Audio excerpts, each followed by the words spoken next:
Our new life after becoming a believer should be the complete opposite of our previous experience.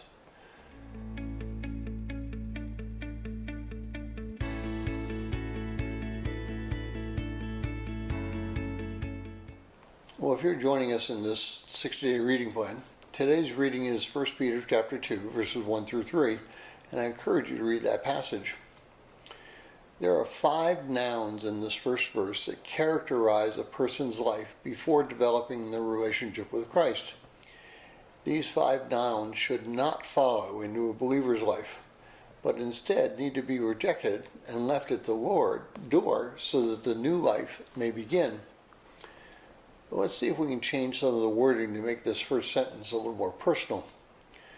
But put away all hate, deception in the sense of attempting to get by with something by not telling the truth, deceitfulness in the sense of living your life in a way that is different from what you say it is, and desiring things that you do not have, and impugning somebody so that you might look better.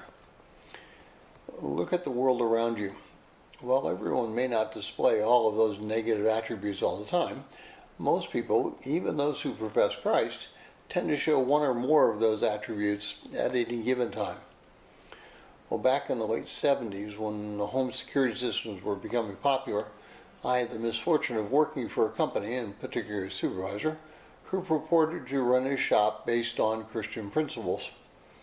On my first sale, I looked at the price sheet and I quoted the price that was a composite of all of the things that my customer was purchasing. I carefully documented each item and made sure that the measurements for the wiring were correct. When I took the worksheet to my supervisor so he could sign off of it, he said something that was quite shocking. He told me to go back and add 10% to each one of the line items. In other words, raise the price that was listed on the price sheet by 10% on each piece. His excuse for this was just in case we make a mistake in our measurements, the 10% would cover our extra costs. I didn't ask what I would do if the measurements were correct. Would he return that 10%? Instead, I immediately resigned because I couldn't be part of this deception.